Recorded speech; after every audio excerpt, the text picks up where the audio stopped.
Ooh, Alex has a fancy background. Yeah, I like that. Yeah.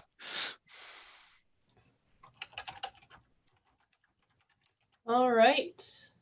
Everyone ready to go? Yep. Yep. All right. So this is Machete or Scalpel, editing your work. So first off, I'm going to have everyone go around and introduce themselves and what they write. So I'm going to start with Robin Owens. Okay, I'm Robin Owens. I write fantasy, fantasy romance, and paranormal ghost stories and some paranormal urban fantasy. It's so also I have, let's see, I've been writing for mumbledy decades, and I have about 35 books out now. Most of them are traditionally published. I think the reason I'm on this panel is I just got the rights back to a 3-book series, and I'm doing an author's preferred edition of all 3. And I think the last one was published in about 2012. So it's been about 8 years. I'm going to add an epilogue, and I've added new scenes, and I've seriously edited all 3 of the books. All right. Next we have Richard. Is it Friesen? Friesen, yeah. Excellent. Hi, I'm Richard Friesen, and I write fantasy and science fiction. And let's see what I've got. Does that show up backwards? That shows up backwards. I have a table in author's row if you in author's row if you want to go look at that. I just released actually this week, like day before yesterday, the sequel to, well, this one. It's a space opera story about well, a star pilot who changes the world after fighting some aliens that attacked them in a sublight ship. But lots of things happen after that. And I have a humorous superhero story, 2 of them out, novellas, about narcolepsy whose power is falling asleep. And he takes you into his dreams with him. So then lots of fun happens after that. So those are what I have. Like I said, you can go, if the site gets up, you can go and look at it on the author's row. All right. Next we have C.R. Rowenson. Hi, yeah. So as Kit said, I'm C.R. Rowenson. I go by Clark when you know me personally. I mostly write nonfiction, actually. I have a blog. I recently published a workbook, all of it centered around building magic systems. And that can be traditional fantasy magic systems or advanced tech for sci-fi, even crazy monsters for your horror stories. So that's mostly what I write. I'm also a freelance developmental editor and writing coach. And I dropped a link in the chat to my workbook, and that is specifically about building limitations for your magic system, because it's something that has become generally accepted, but how to do it is usually covered less. So. All right. And then we have Alex Acks. Hi, I'm Alex Acks. I write science fiction and fantasy. You can go check out basically everything I've ever done at alexacks.com. There's like a buttload of short stories, and I've got a finished duology of novels that's published, and then 2 collections of steampunk novellas about some rail pirates. And my Zoom background that is hiding the disaster that is my house is the cover from the first novel of the science fiction duology, which is about space witches who ride motorcycles and labor unions. All right. I'm Kit Campbell. I will be moderating today. If you want to find me later, I also have a table in the author's row under my indie co-op, which is Turtle Duck Press. All right, let's get into our first question. So when you hear the terms machete or scalpel, what does that mean to you?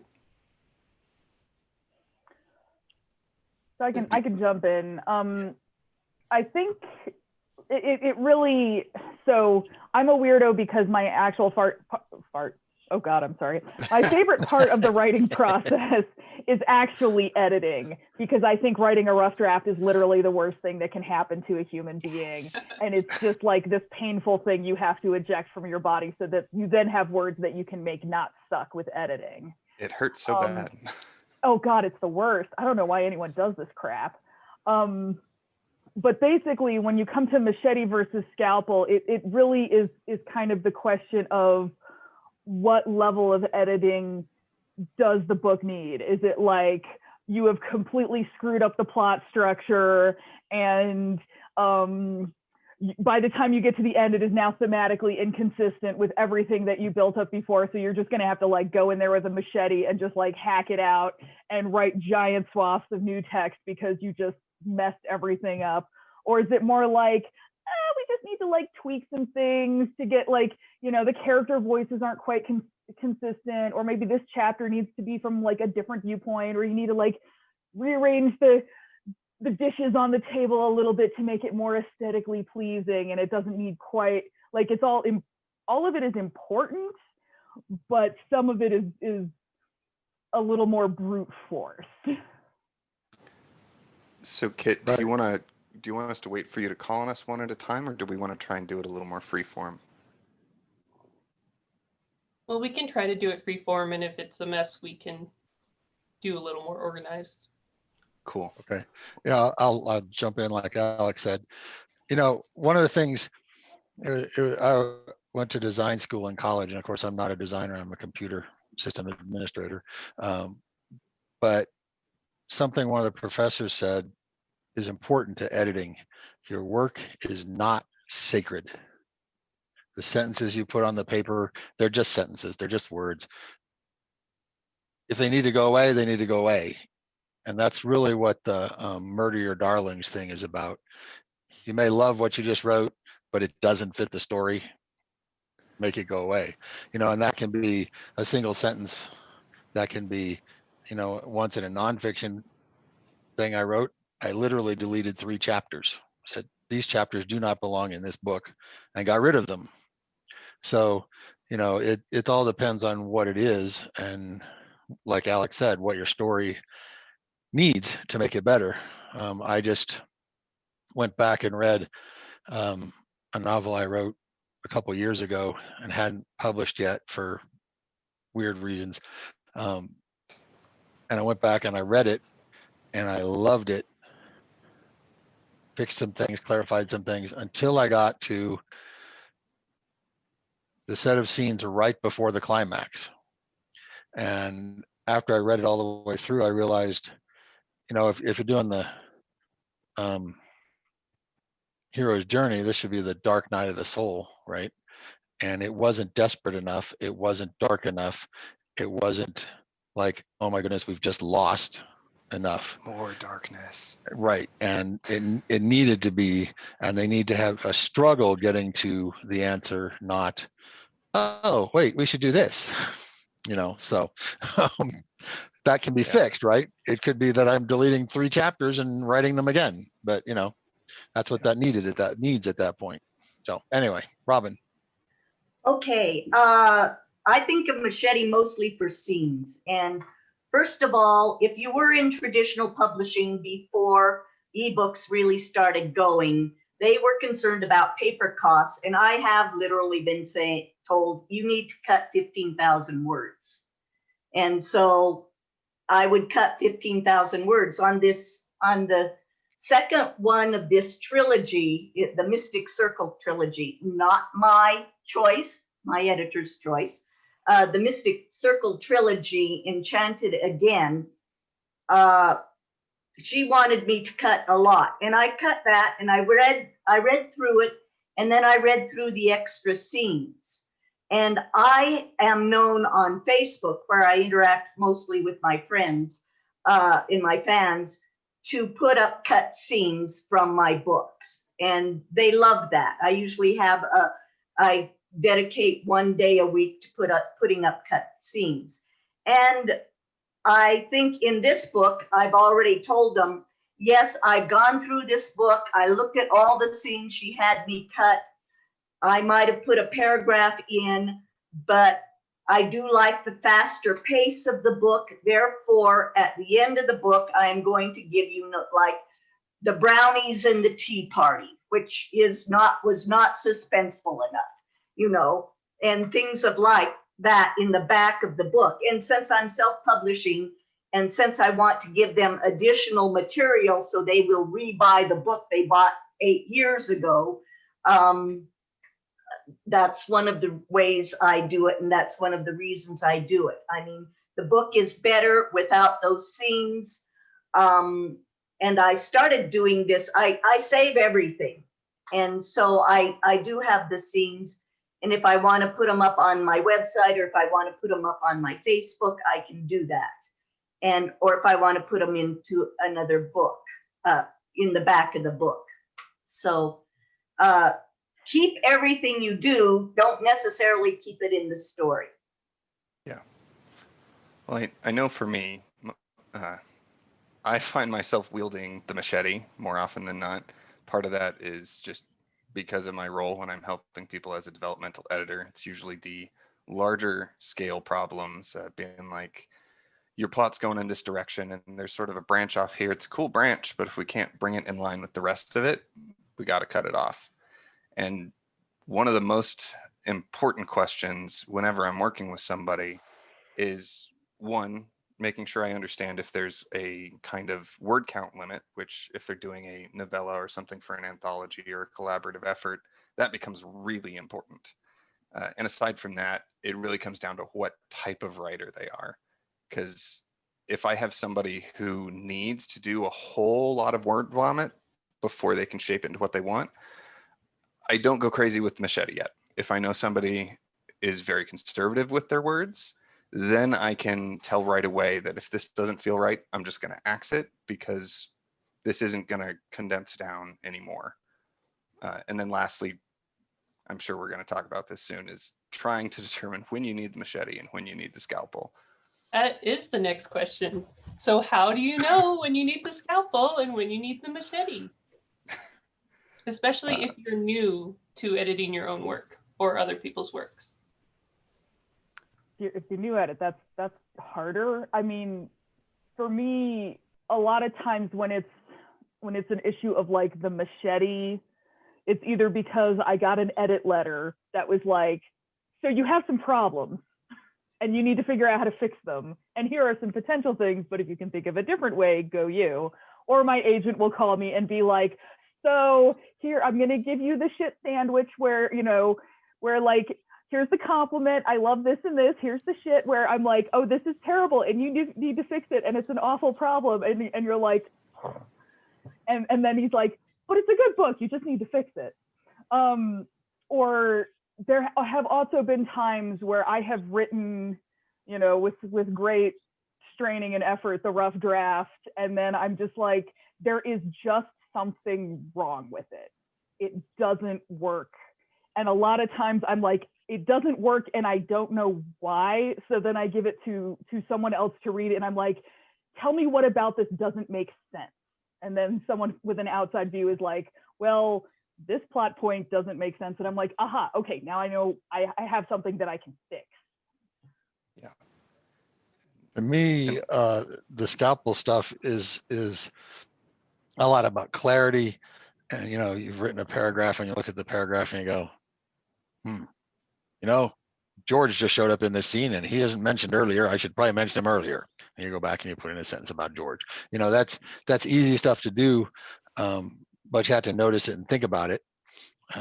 Or the description isn't right, or just fixing clarity a lot of the time.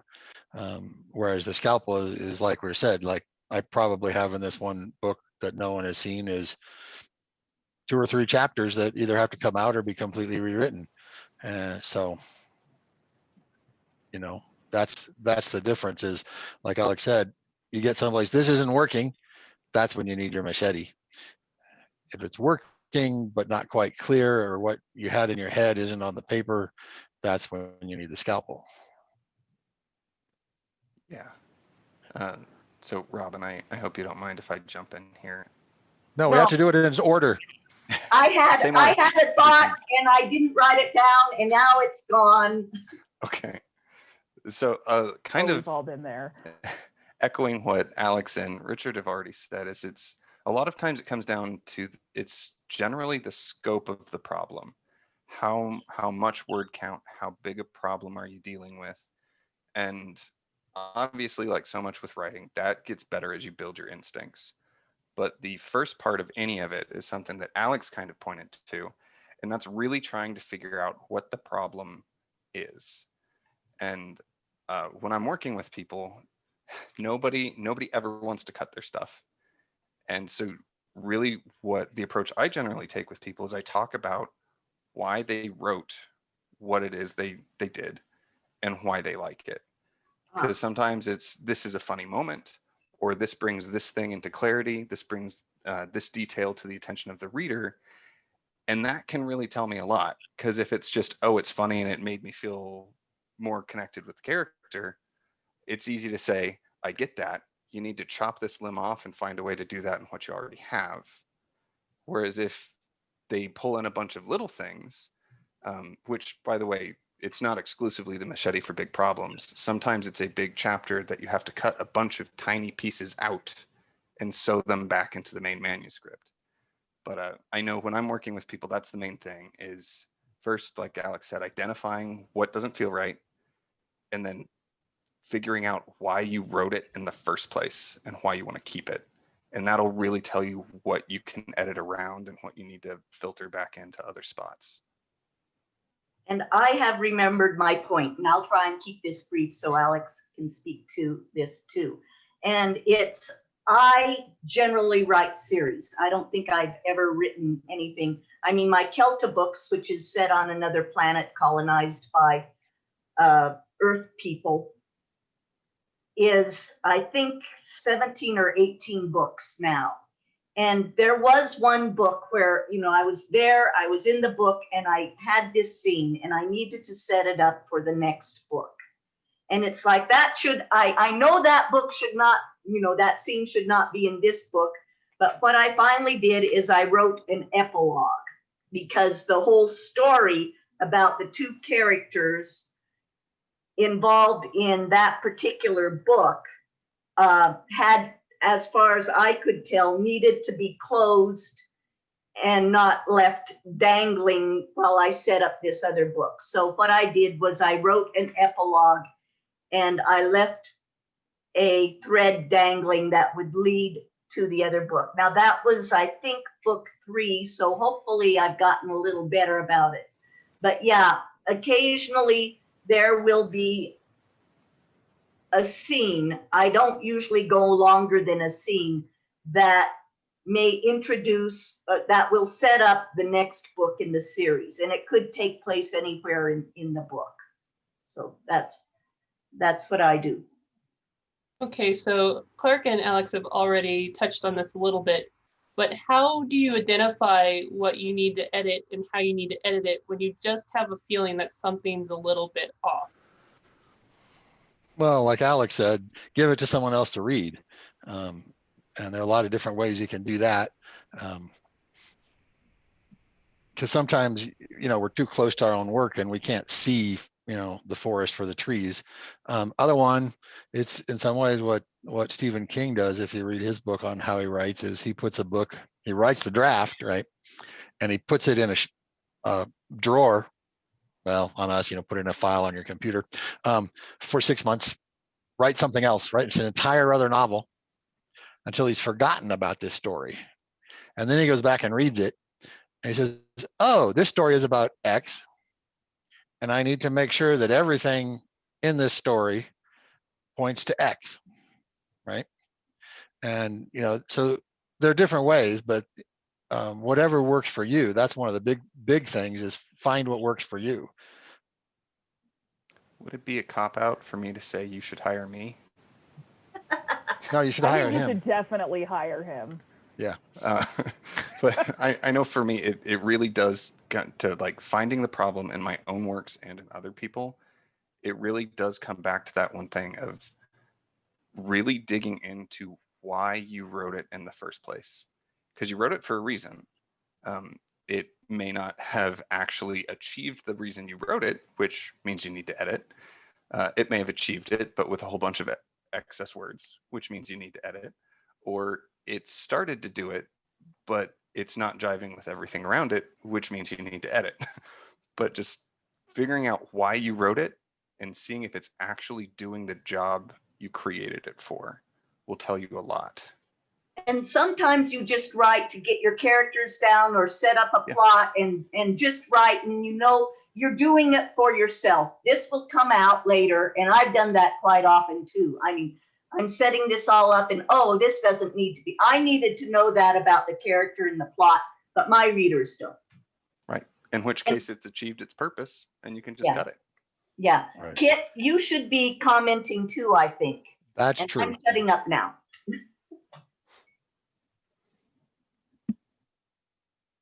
Alex, do you have something on this?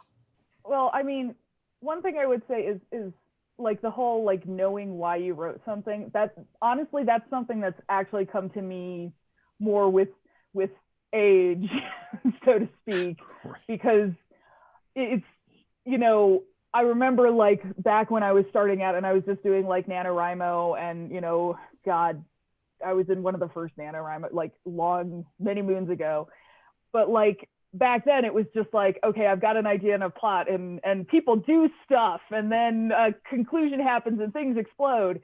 And now, just because I've now written enough books, I finally have gotten to the point where I'm starting to talk about things like, oh, what's my theme? What's this book about? And I'm just like, oh my God, I just like somehow evolved into a literary critic over the last 10 years or something. How did that happen?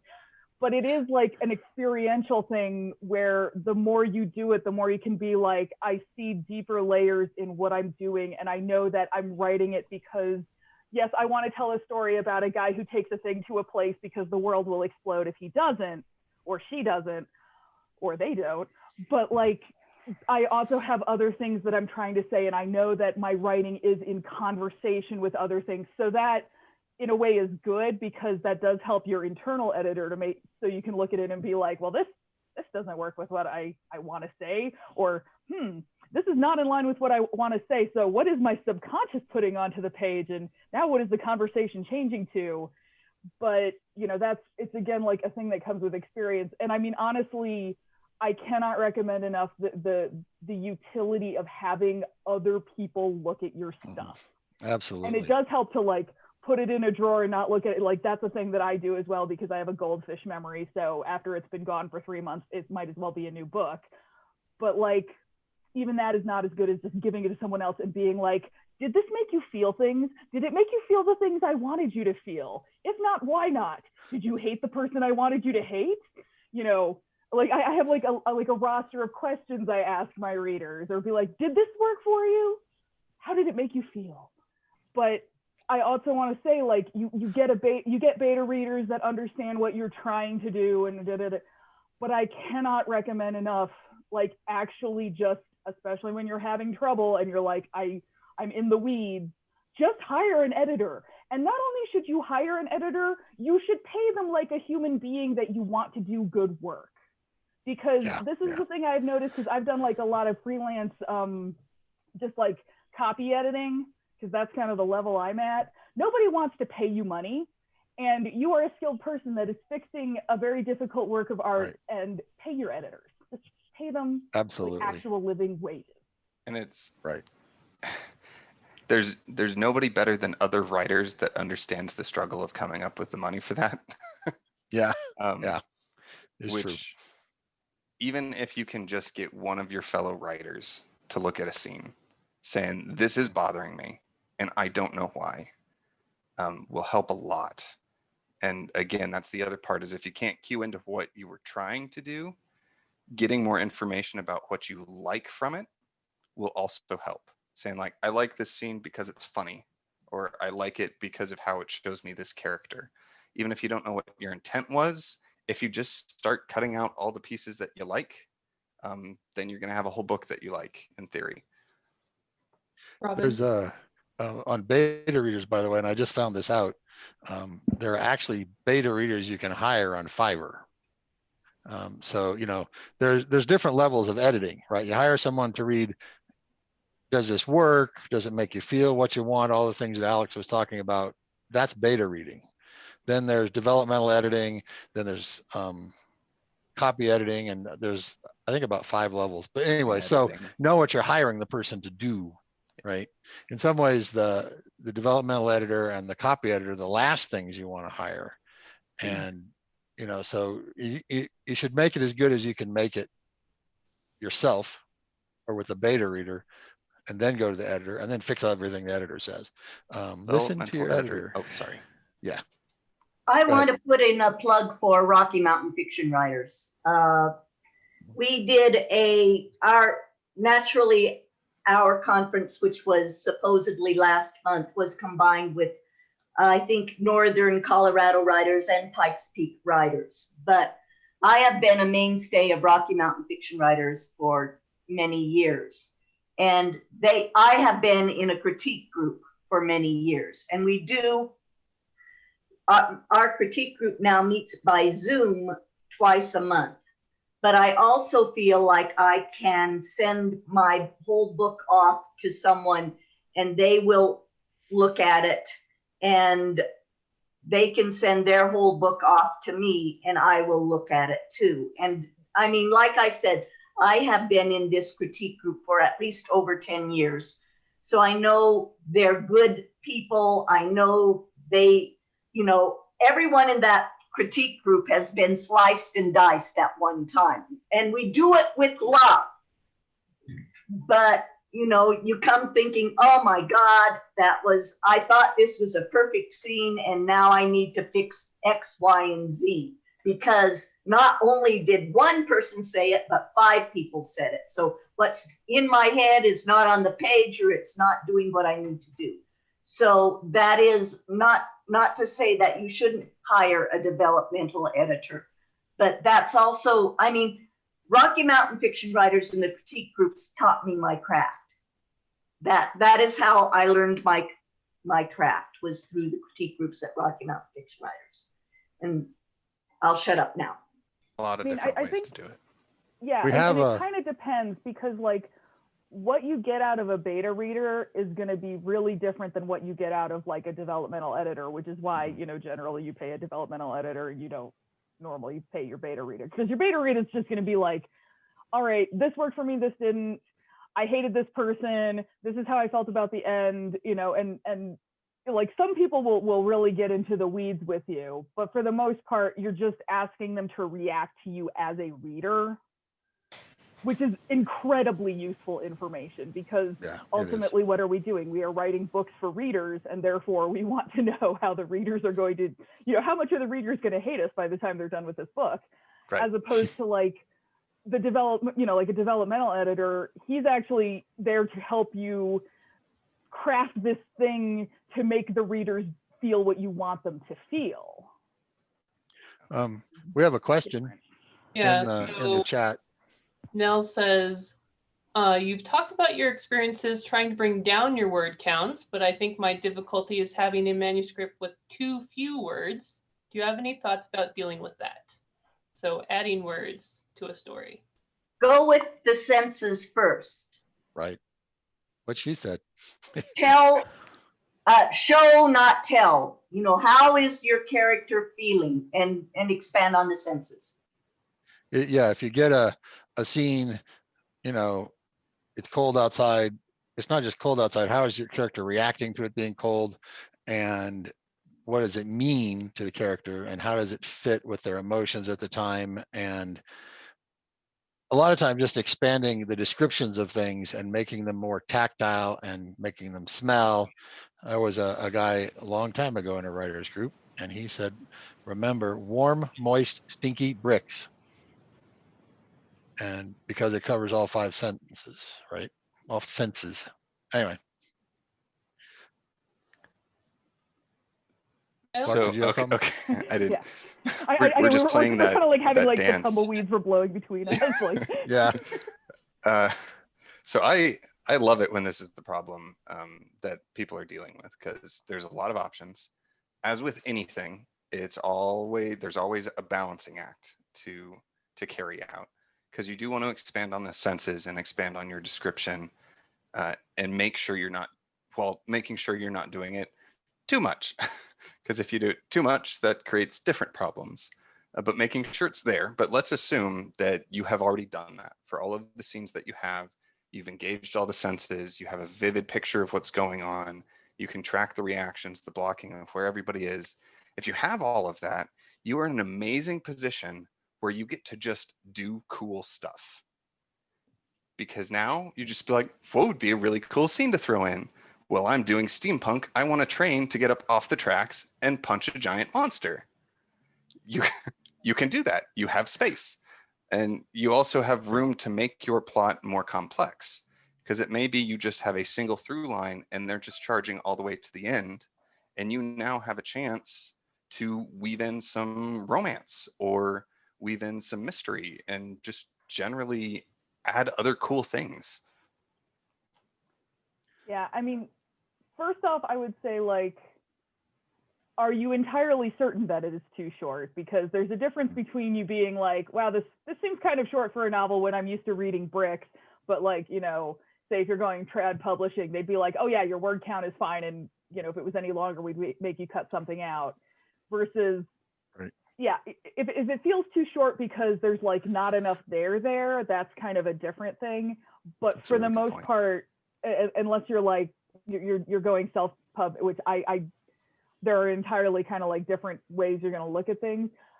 For the most part, when it comes to word count, don't worry about your word count until your editor says either I need you to cut 20,000 words or I need you to add 15,000 words.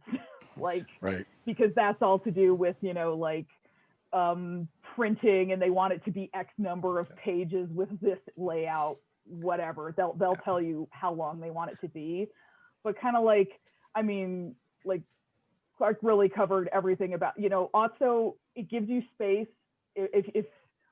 if everything is like explained enough, it also gives you space to just have, like, you can do these amazing scenes that often kind of get skipped a lot, particularly in very plot heavy books, where, like, for God's sake, just let the characters sit and have a chapter to just process what is going on.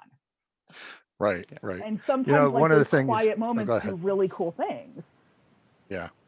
There was one of the things about the ebook revolution is it used to be anything over 25,000 words to about 60 or 70,000 words. There wasn't any place you could publish it. Mm-hmm. And that's not true anymore. Right. So what Alex said is right. Are you sure it's too short? You know, the other thing I remember there was, you know, what Alex said about resting. I remember it was some fantasy trilogy I read years and years ago where I was, you know, somewhere the middle of the third book, and this whole set of books was like, I'm going to go to the bathroom. I'll be right back. 9 chapters and 14 fights later, they get back from the bathroom. It's like, really, I want someone to be able to walk down the damn hallway and have nothing happen, you know? And yeah, go ahead, Alex. I mean, honest, I was going to say, like, to be honest, like, I don't read a lot of current YA just because it is, like, a lot of it is just so relentlessly pacey. Like, every chapter ends with, like, a man walking into the room with a gun or the equivalent. And I'm just like, could you just give me a chapter where these poor kids have a chance to sit down and think about how fucked up everything is? Like, Let them cry. yeah, Yeah. let them have a good Yeah. cry and breathe and have a sandwich. Oh my God. So, like, chapters like that where you know nothing is happening are actually super important, and are because, you know, if you think about, like, kind of maintaining tension, you can't necessarily be like up here all of the time. You need to, like, you know, let it relax for a minute and then pull it tight again. So Yeah. that's also a thing that you have an option to do, please. Yeah. So a really important question relating to that is, does my story feel complete? Yes. Mm-hmm. Is really what it comes down to. Because if you have 70,000 words and it feels complete and anything you add in feels ancillary, you have a 70,000 word story. You're done. If you get there and it's like, I wish I had more time to explore this over here, now you have a chance to. So don't try and turn a short story into a novel. That's not going to be fun for anyone. Yeah, and I think the more experience you get, you sort of get a feel for how long a story is going to be. Yeah. Yeah, and Like, there's do a I whole have lot of enough this. plot? Yeah, there's a whole lot of this that's experience. You know, there's this Unfortunately. said, write your million words of crap, and once you've done it enough times, you go, oh, I get it, and you stop.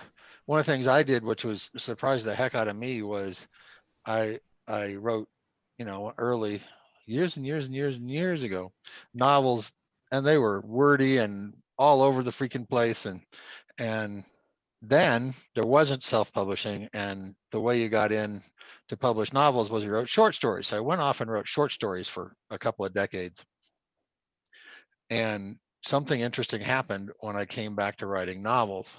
I no longer wandered. I no longer had extraneous stuff in there. I knew where I was going, and I went there. So experience matters. Um, yeah, there's another thing that hasn't been brought. Well, never mind. That's back to shortening again. Go ahead. Who next? Well, and one thing I was just thinking about that sort of ties in a little bit is I've resumed my Deep Space Nine rewatch recently, and I swear this does have a point. So, and I just got to the part of season 2 where Wynn becomes Kai, Wynn, the worst Bajoran that has ever existed, and I was just like, oh God, I hate her so much. And I went and I read some of like the trivia on Memory Alpha, and what I found out is the writers up until that episode had been intending to let Bareil be, you know, get to be the Bajoran Pope basically. And they were like, oh, he's cool and he's nice and everyone likes him and he gets along with the Federation. And then they got to the episode and they were like, wait, if we make Wynn the worst Bajoran that ever existed, who is like, you know, basically a space fascist, if we make her the Pope, it will cause everyone so many problems. Let's do that. And I was just Right.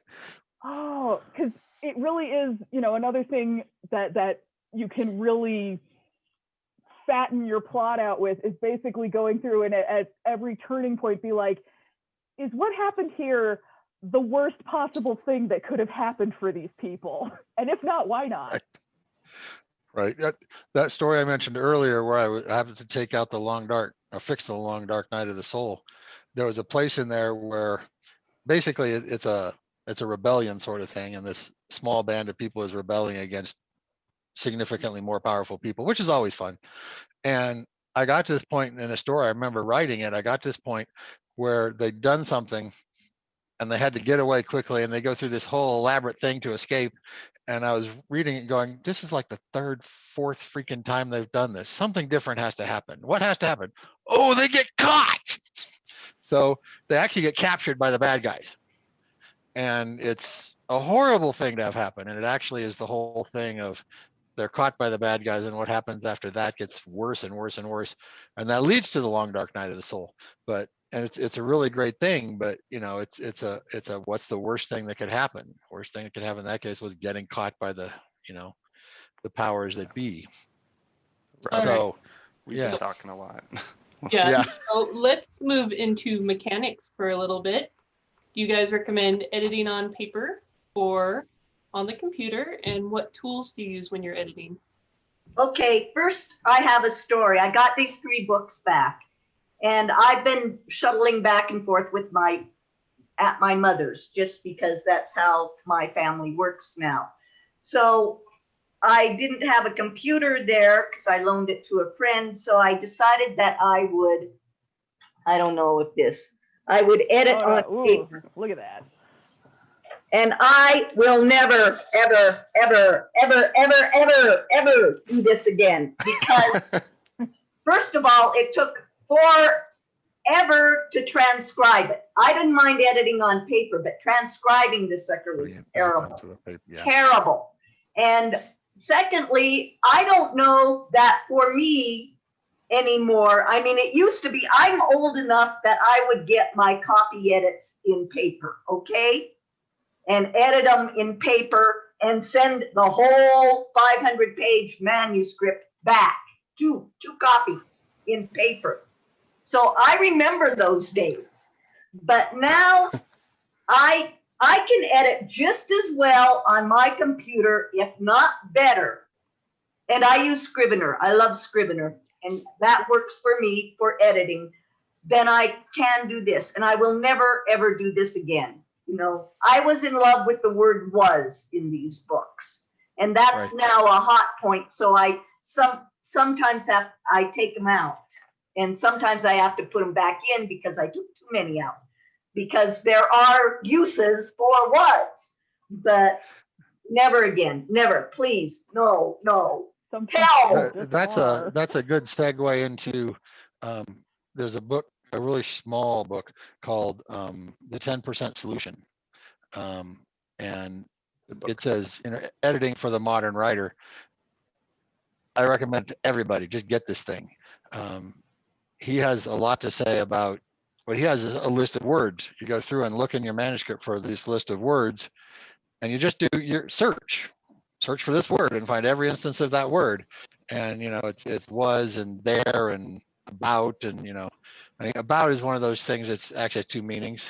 You know, it can be, well, it was about 7 feet long. That shouldn't be there. But you know, and you go through and if you're searching for the word, you're only finding the sentence that word is in, and you're not caught up in the story. So you can look at the sentence and go, oh, that sentence is bad. Let's fix that, you know. But one of the other things he recommends, two other things. One is read it aloud. And the second one is read it someplace else in another media than you usually do, right? If you usually do it on your computer in your office, put it on your phone and read it on the bus, right? Your brain will see things you didn't see, right? The same with reading it out loud. You'll stumble over sentences and that like that, and you'll know, oh, well, I stumbled over that. I probably ought to fix that. So 10% Solution by Ken Rand. Is that right, Alex? You have that, right? Anyway. I don't remember names because I'm a terrible person. I love conventions because everyone wears name tags. That's good. Hold on, I could look it up. Well, anyway, keep going. Go ahead, Alex. So I want to agree with Robin about Scrivener because okay, so when I get down to like sentence level copy edit kind of stuff, Microsoft Word, I mean, it's just like the gold standard. The track changes are really good, blah, blah, blah, blah.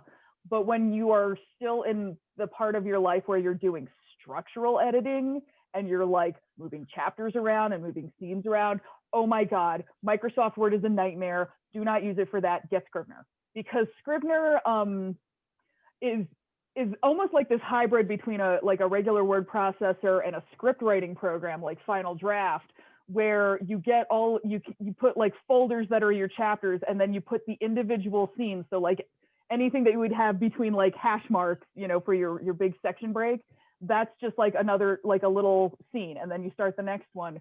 So you can just pick those and drag them and put them anywhere. You can rip an entire scene out of a chapter and put it in your little folder of things that you don't want to delete, but you know you'll eventually have to, but you're still going to keep it forever. So like Scrivener is so good for structural editing. And also like I love writing in it because as I'm going along, I put notes in it where I'm just like, make sure that this is not bullshit, or make up a better thing here. Or did I say this earlier? Unsure, check, and then keep going. Yeah, in Scrivener, you can do inline annotations, you can do comments. There's all kinds of stuff that you can do to keep track of how things are changing. Now, if you don't have Scrivener and you want to do something similar, one of the things that I highly recommend is taking advantage of color. Assuming you aren't dealing with color blindness. If you are, you may have to maybe try fonts is another way to do it. But coming up with a key so that each iteration you go through has a specific color, specific font associated with it. So that way, any changes you make, it's really clear when you built it in. The other thing that I like to do is reserve italics for explanation. So if we're doing editing, there may be a paragraph or two of italics where it's just like, so this entire section needs to be cut out, moved into this chapter. I need to add extra stuff about this. So you can add some filler that provides context for the specific edit that you did. That's just some kind of formatting stuff that I've used in the past, is color, fonts, and then paragraphs of italics to explain. Oh, I will note one other feature that Scrivener has that's amazing is it allows you to do snapshots where you just like highlight all of your scenes and chapters, and then you do a snapshot and it just preserves that as it is, and then you can go and just change everything.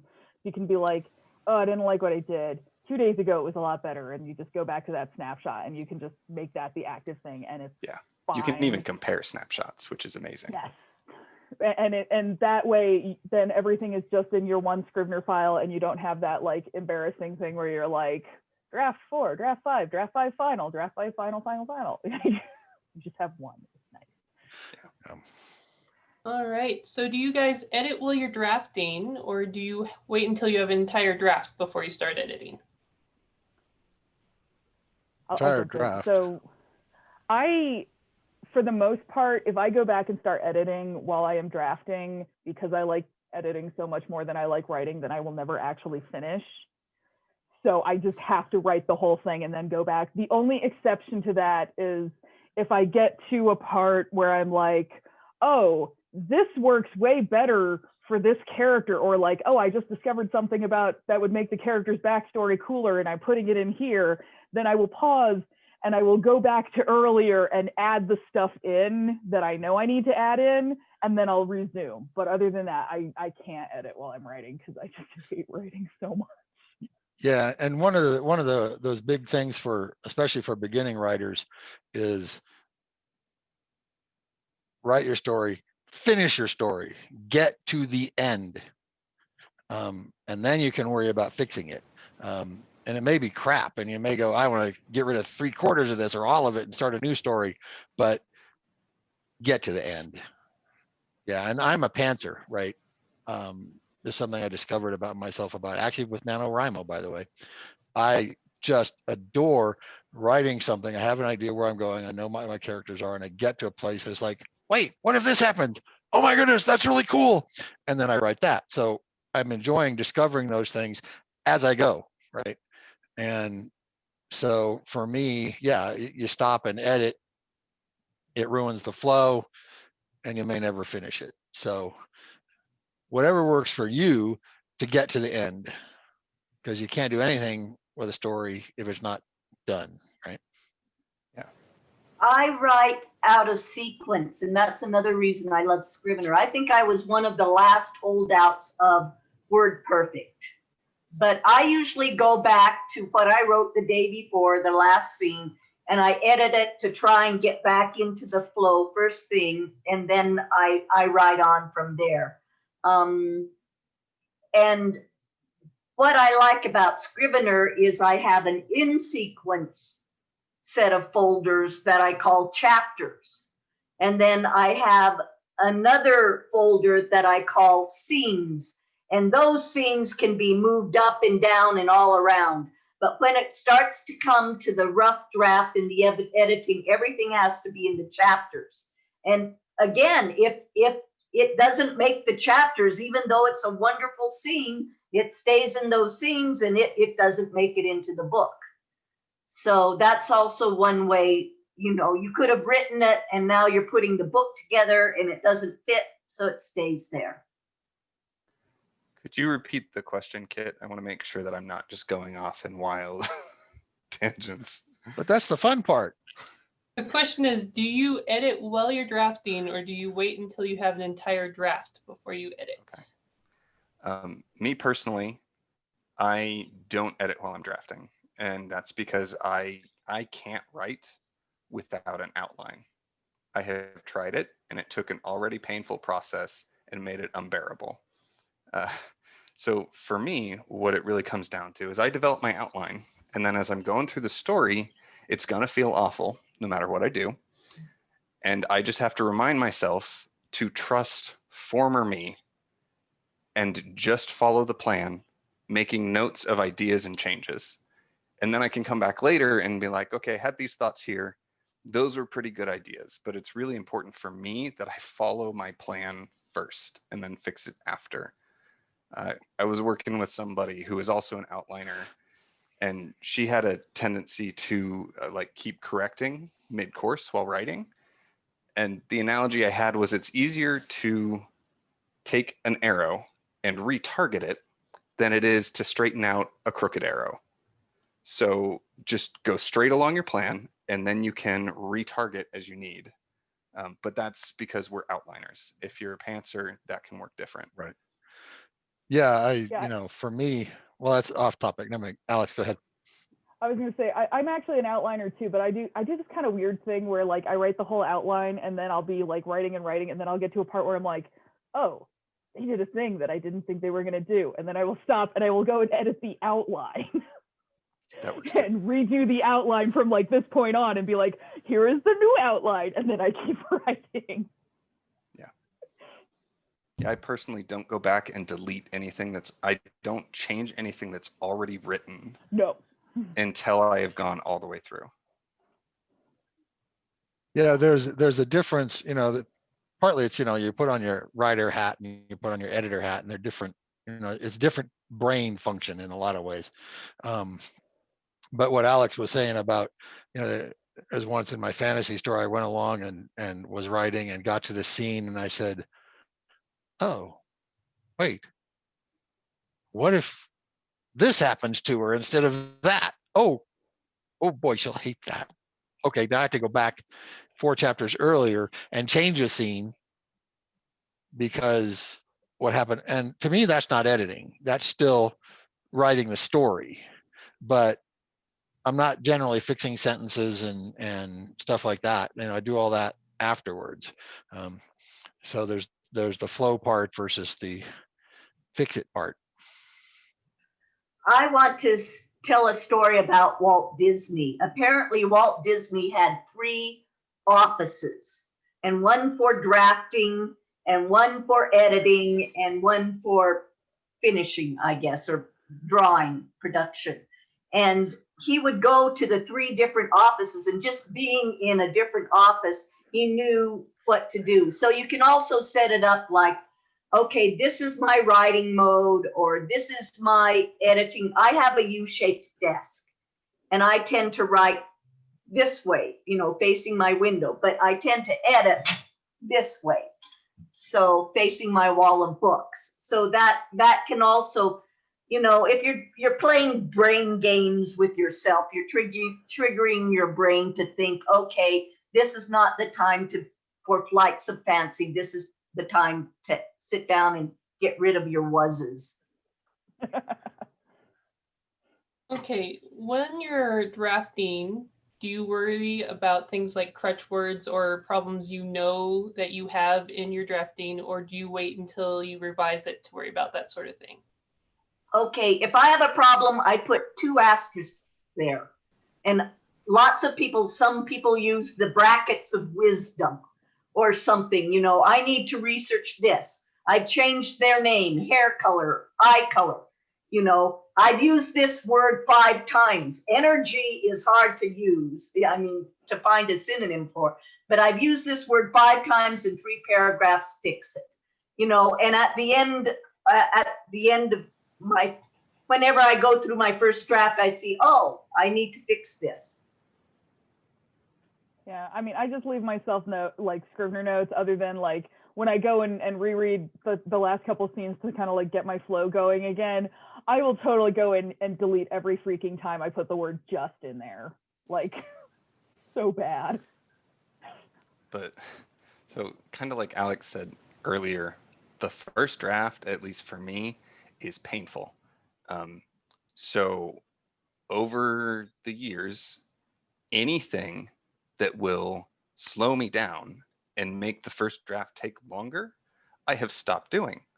And going back and trying to fix the crutch words, trying to make sure I'm not writing the crutch words as I do the first draft, that all slows me down, because then I'm spending time trying to think of a better word to use instead of just burning through the chapter. But that is me personally. I like there's an Ursula Le Guin quote from the introduction to the word for world is forest. And she said, normally for me, writing is great fun and terribly hard work. For this one, it was extremely easy and terribly painful. Basically, she got this story and it decided to write something she wasn't intending to write. It went off that way and took her with it.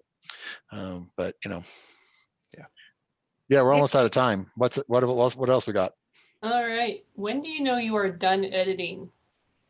Oh, you can edit forever. Just set a date and stop, okay? Yeah.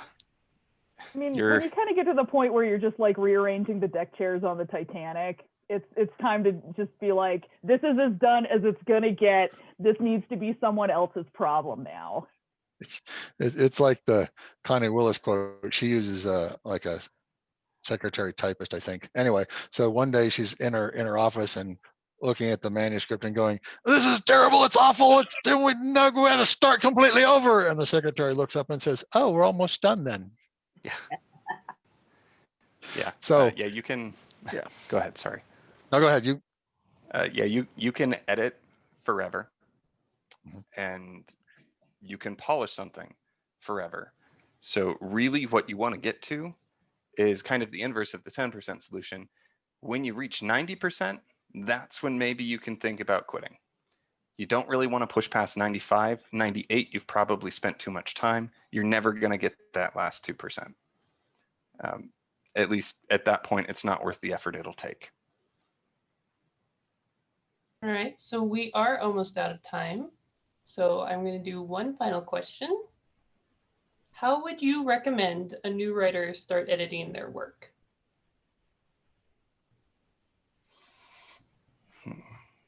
Like they said, even though I write out of sequence, finish the damn book. Finish it first. Yep, absolutely.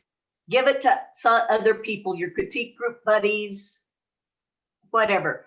If the first scene is not working, do not go back. Sometimes you don't know what the first scene needs to be, the opening needs to be until you've written the end. Do not rewrite your first scene 10 times. Right. Yeah. And after you have really the first draft, out there. what I would recommend is go through and highlight all of the things you like and underline any of the parts you don't. And just whether it's I don't like the words, I don't like how this played out, or I think this is a cool image, doesn't matter. If you're like, that's cool, I like it, or it makes you feel any kind of negative emotion, underline it. So then you will have highlighted text, underlined text, and blank text. And that can tell you a lot about where to start. That is No, advice I wish I'd had when I was starting out. Yeah. There's a advice Stephen Barnes gives all the time. Find 10 people who do it really well and say, what do they do? Right? How do they edit? And learn from them. Ken Rand, I, by the way, put the link for that in the chat. Ken Rand's 10% solution. There's a guy who edits really well. Interestingly, he started editing commercials for radio where guys would give him, 60 seconds of text and he had to put it in 30 seconds of space. How am I going to edit this? Right. So. I mean, I would just echo, finish it, let it sit, and then when you reread it, decide, does it do what you wanted it to do, which I know as a starting writer is kind of a big ask, but sometimes when you're starting out, it's okay to just be like, does it have a beginning, middle, and end, and do the characters do things, and are they interesting? Like, that's enough, because that is still a fun book.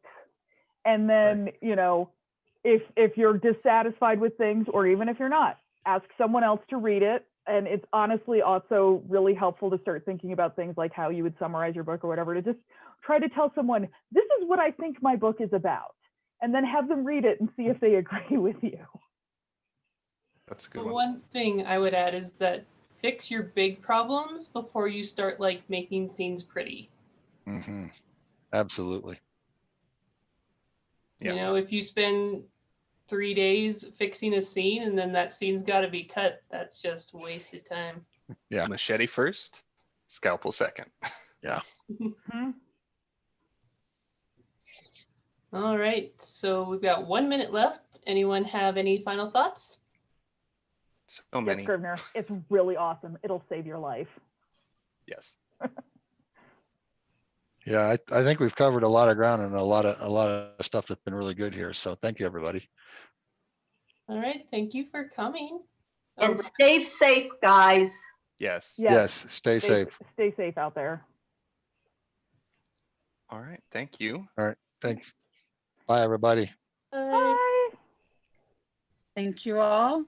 There is an Asgard Discord channel if you guys want to continue talking. You can meet there and visit with people, or people can continue on there. Thank you all for coming to the meeting. Okay, thank you. Thanks. Bye. Bye. Bye.